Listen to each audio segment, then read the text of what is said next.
Hey everybody, this is Miss Wright and her cats here to show you a few annotation strategies that you can use while you work through some of the texts in my perspectives.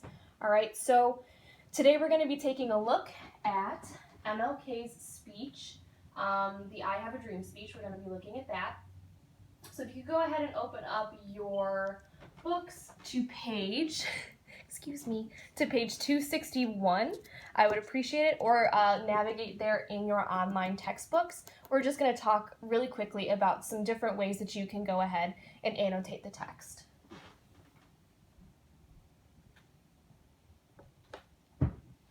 Okay, so we're going to read through this, probably about this first page together. So let's follow along, and we'll stop paragraph by paragraph and do a little bit of annotating.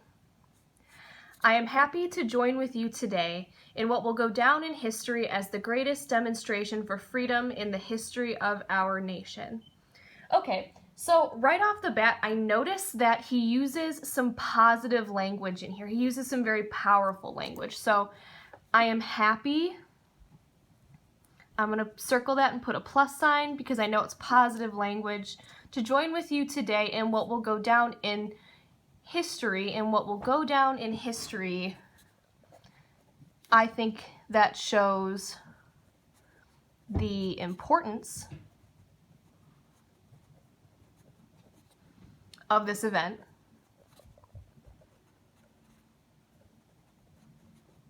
Okay?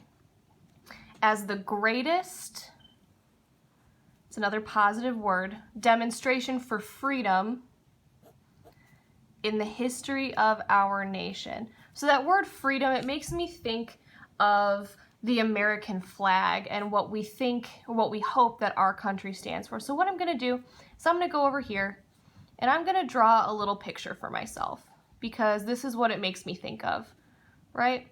So I'm going to draw a little kind of American flag. I'm not an artist, please excuse me. So it makes me think of what we say America should be about, okay? All right, 50 years ago, a great American in whose symbolic shadow we stand today signed the Emancipation Proclamation. Okay, so I'm a little bit confused with the in whose symbolic shadow we stand today. So I'm going to go ahead and underline that, and then I'm going to write a question over here. I'm going to say who, okay? And I'm going to think about that for a little bit and we'll come back. This phrase right here, 50 years ago, this makes me think of something that Abraham Lincoln said in the Gettysburg Address. So I'm going to go ahead and just write that connection down, right? It reminds me of the Gettysburg Address.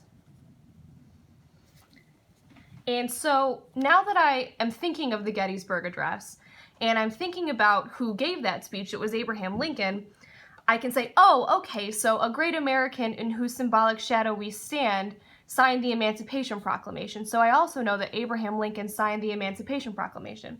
So I can go back and answer that question that I wrote for myself. So I will write Abe Lincoln.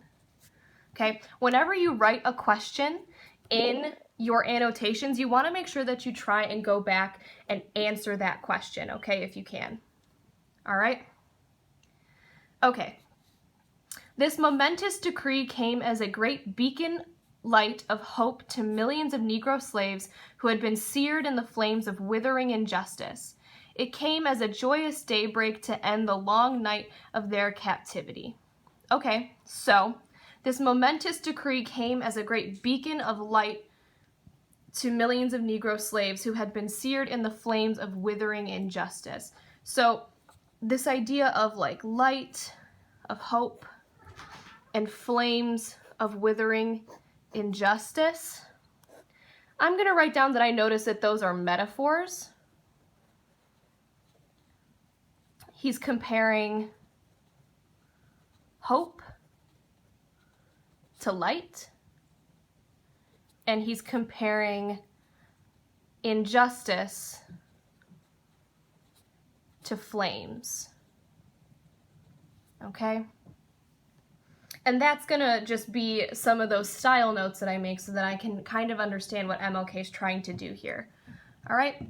But 100 years later, the Negro still is not free. Okay, this feels like an important line to me, so I'm gonna put a star by it, and I'm gonna underline it as one of my golden lines, okay? And a golden line is a line in the text that you feel is really important, okay? So I starred that and I put an underline there, and I'm also gonna write down my emotional reaction there. So I'm gonna draw a little arrow, and I'm gonna write, "That's not fair."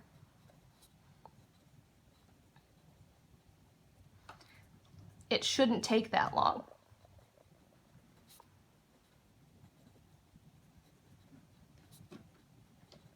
Okay, those emotional reactions that you have when you read are important because, especially with somebody like Dr. King, he is trying to get you to have an emotional reaction, right? He was giving speeches. He was trying to show people what was going on. Okay. 100 years later, the life of the Negro is still sadly crippled by the manacles of segregation and the chains of discrimination. Okay, so like up here when I put those plus signs for the positive language, I'm going to go ahead and put minus signs for language that I see that is negative. Okay, so that is negative. Manacles is a negative word. Chains is a negative word. Segregation, negative. Discrimination, negative. Okay, so he's using a lot of negative language. Let's keep looking and see what he's talking about. 100 years later, the Negro lives on a lonely island of poverty. A lonely island of poverty in the midst of a vast ocean of material prosperity. Okay. So again, I'm seeing this image. I'm seeing this lonely island of poverty, right? So here's this island, right? And there's only one person there and they're really lonely, okay? But then all around him, there's this ocean of prosperity.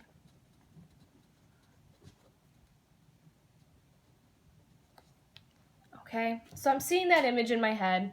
I'm seeing that poverty, being poor, not having what you need, especially when you're surrounded by prosperity, is injustice, right? That's not fair. 100 years later, the Negro is still languished in the corners of American society and finds himself in exile in his own land. Okay, that reminds me of a Bible story, right? It reminds me of the Bible story of Moses and the Exodus from Egypt to Israel, right? And since MLK was a preacher, we can talk about that, right? So we can think about it from the perspective of being treated unfairly in your homeland. All right. And so we've come here today to dramatize a shameful condition. Okay, so we've come here today to dramatize a shameful condition. That shows me the purpose, right? He wants people to see, I'm going to use some abbreviations. He wants people to see the injustice. Okay, that helps me understand the purpose. Okay, in a sense, we've come to our nation's capital to cash a check. I'm going to underline that, and I'm going to draw a little dollar sign. When the architects of our republic wrote the magnificent words of the Constitution and the Declaration of Independence, they were signing a promissory note. Okay, and maybe I don't know what that means, but I can look at this little number 2 right here and see down here in the second note, promissory note, it defines it for me. All right, it tells me that it's a written promise to pay a specific amount. So it's like a check, right? A check or an IOU. All right, let's turn the page.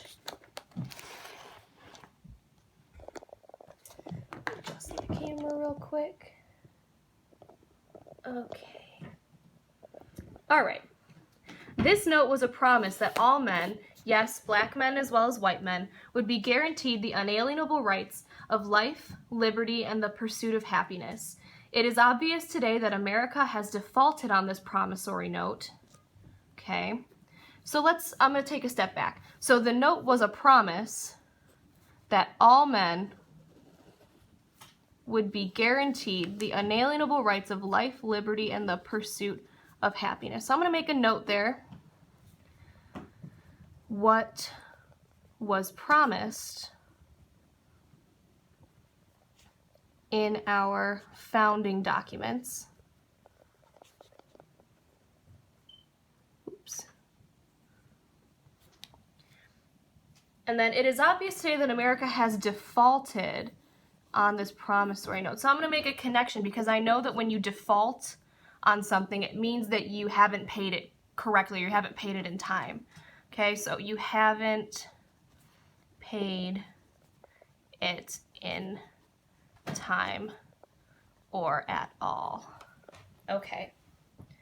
Insofar as her citizens of color are concerned. So it hasn't been paid to these specific people, right? Instead of honoring this sacred obligation, America has given the Negro people a bad check, right? There's that image again. A check which has come back marked insufficient funds. Okay, and I'm going to have an emotional reaction to that and say, oh no, because nobody likes to know that one of their checks bounced, right? Okay, so these are just some examples and strategies that you can use when you annotate. You can go ahead and do a little more annotation practice in your own books and come to me if you have any questions.